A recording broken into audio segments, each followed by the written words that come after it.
Good morning, everybody, and a happy Tuesday morning to you. There's a lot going on as usual. Oh my God. All right, you know what? Let's just jump in and get busy because there's so much. Let's go. We're starting with Wimbledon, and Lady Gabriella Kingston was seen there, as well as Beatrice, who was seen walking in with her mother, Sarah Ferguson. And of course, she had that big wide-eyed smile that she always has.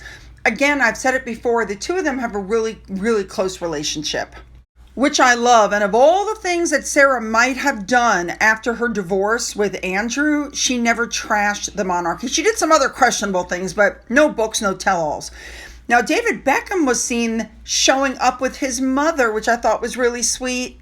Also seen sitting there was Sir Gareth Southgate. Remember, this is day one of Wimbledon 2025. And you notice in these pictures, as we already knew, that David broke his arm.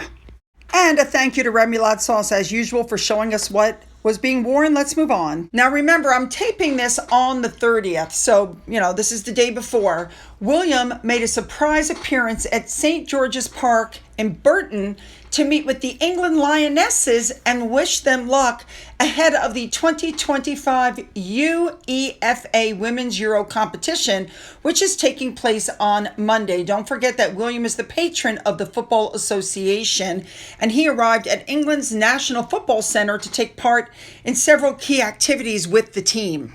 William was with the head coach, Serena Weigman, I believe is how you say her name, and he heard exactly how the team was gearing up for the tournament.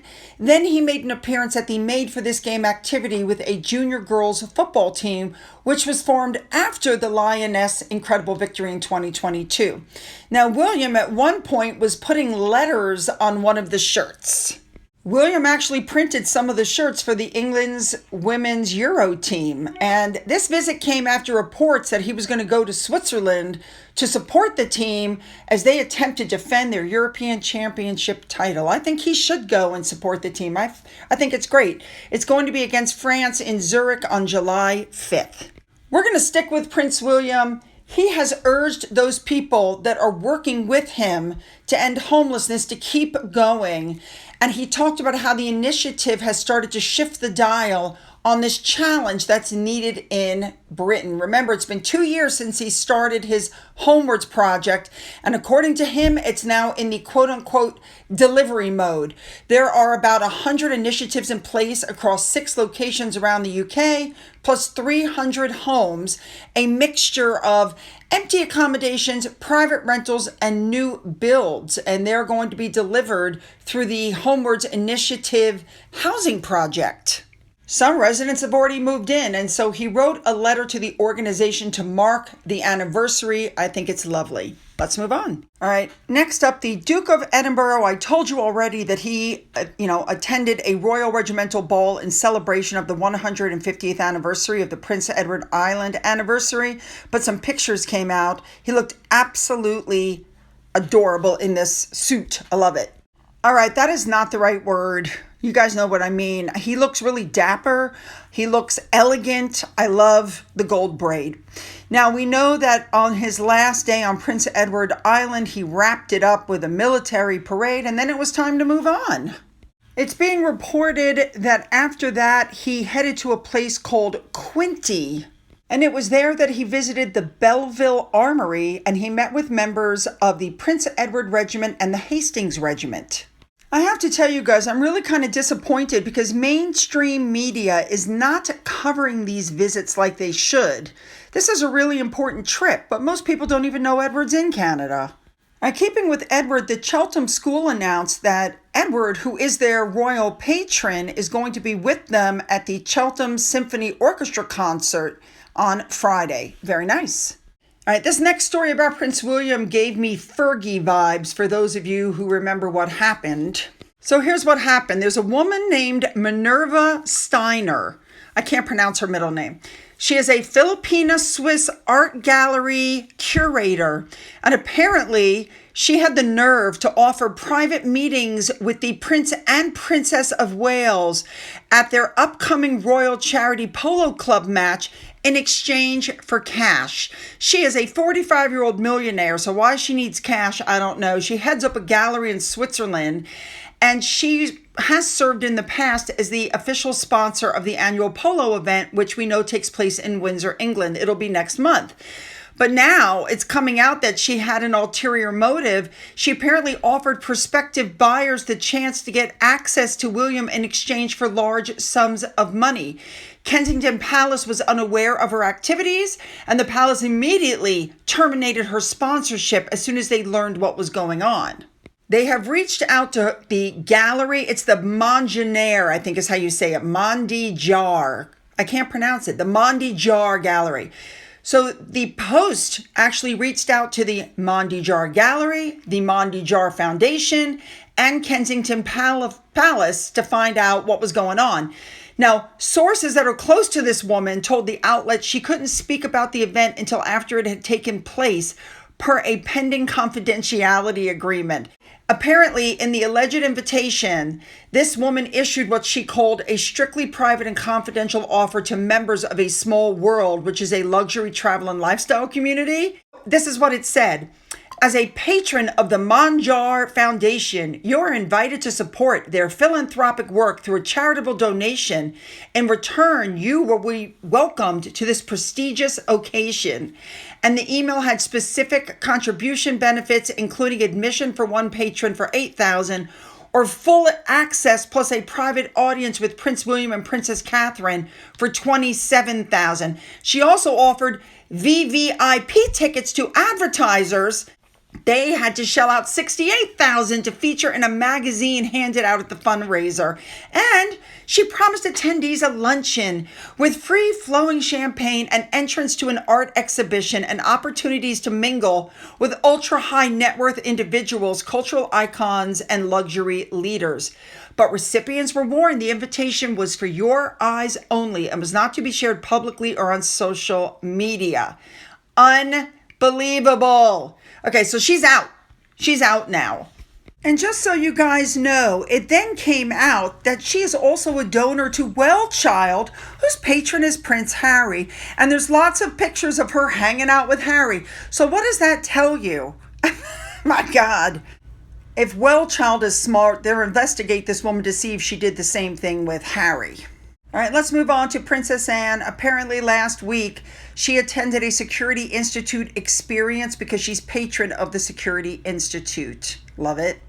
All right, next up, I want to update you on that story I told you about the King's funeral. According to Neil Sean, it's a lie. It's something put out by Harry and Meghan because they want to be at the center of the funeral. But apparently, no matter what Charles says he wants, the final decision about everything comes down to William. So if William says, hey, you can come to the funeral, but you're going to sit over there, then that's where he'll sit. All right, next up, remember I told you that they did Armed Forces Day? Well, apparently everybody's up in arms because Harry was snubbed from Armed Forces Day. He's not a working royal. Why would they mention him? They also didn't mention Andrew, and he's a decorated war veteran, a real war veteran. And they didn't mention him either, so Harry needs to get over it. Now, next up, a big thank you to HRH Chelsea on Twitter for showing this video. I don't know where you guys get this stuff. It's hilarious. Watch this.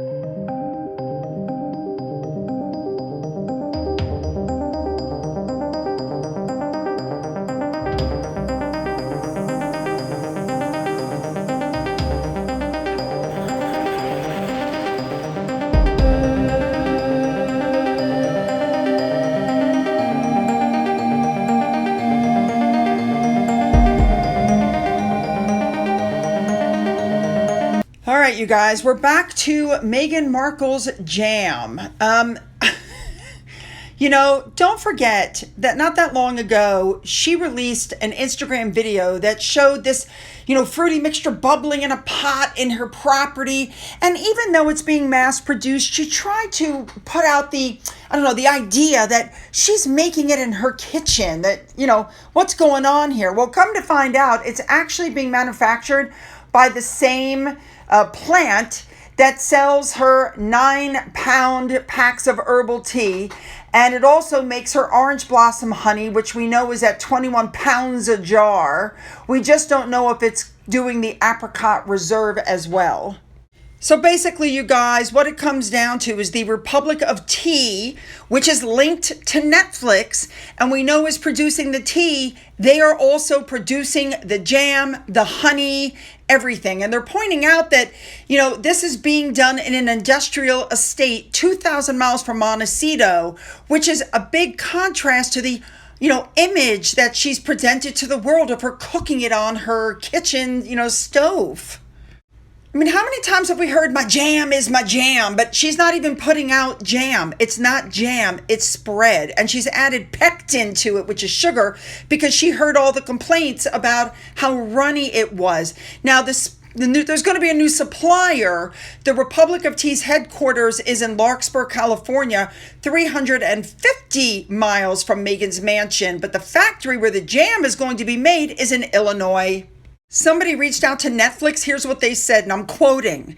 Netflix and As Ever take pride in working with the best-in-class vendors that meet our high standards for exceptional products. And it's been exciting to see how much fans have embraced the As Ever product line, with the first 2 launches selling out so quickly. And we're looking forward to continued success as we expand and release more products throughout the years and beyond. Well, there's a problem with that. Now, here is the big problem that I have with that statement and with everything else. Most of her products, or all of her products, okay, which include the jam, the flour sprinkles, the honey, they have been available for a grand total of less than 2 hours in the 3 months since they first went on sale in April. So basically, her shelves have been stocked for 0.01% of the time. So apparently, after the first rush, Meghan is claiming that she exponentially increased her supply for the next batch to avoid a repeat disappointment. But again, everything sold out, and they tried to put a positive spin on it. People are wondering what's going on. The truth of the matter is we don't have the numbers as to what she actually stocked, so we don't know if what she's saying is true. What it comes down to, guys, is Meghan is not running the show. Netflix is running the show. The business side is completely being handled by Netflix. There's no indication on the label of the fruit spread where it's actually made. It's very purposefully vague. And we know that it's kind of sucky. It hasn't gotten good reviews. All right, next up, this person on Twitter found something very interesting, that the Sussex squad is buying Meghan's products, then upcharging them and trying to put them up for sale. And as you can see, nobody's buying, nobody's bidding. The stuff is still there. But I mean, I don't get it. Why would anybody pay that? They shouldn't have paid for what they did in the first place. All right, next up, I showed you this in the video just the other day about Meghan picking the fruit. Everybody seems to have picked up the fact that the only piece of fruit she's picking is the only one that appears to be ripe, that it's not attached to the tree, and she's holding the damn thing upside down. God, is this woman got a brain in her head? Listen, all of her stuff is coming under question, but what's really coming under question is the wine, which as you're watching this, it's been released, okay? But remember, I take 24 hours behind. So she puts this up and she goes, one more sleep. And she puts up a picture of this wine in a bucket. There's the flowers, remember? Okay, so Steph the Alterner did a show and she came up with some very interesting information. What she found, if you look at this map, is that if Meghan makes the wine herself and sells it under her As Ever brand, the only place she's allowed to sell it is New Mexico. The way for her to get around it is to get somebody else to create the wine, manufacture the wine, and sell the wine for her. That's why she's using that other company. Because if she did it herself, or if Netflix did it itself, they are legally not allowed to. Can you believe that? That's why she's using all these secondhand people. It's crazy. And finally, HRH Lady J on Twitter, thank you for finding this. Remember what Meghan said? She was forced to wear beige and gray and muted tones? Uh-huh.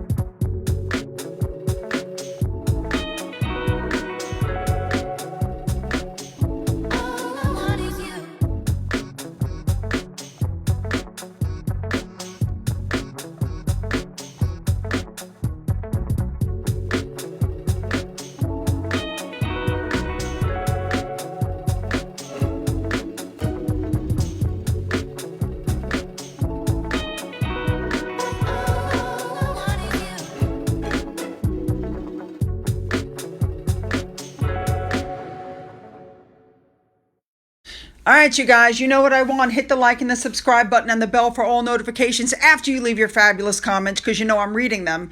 Then go down into the description box where you'll find the link to my Twitter, Gettr, Rumble, email, a link to my second channel, a link to my father's book, which is still up for sale on Amazon, and a link to my Amazon wish list, as well as a physical address. For those of you who've donated to my coffee fund, thank you so much. And as always, you guys, have a great day.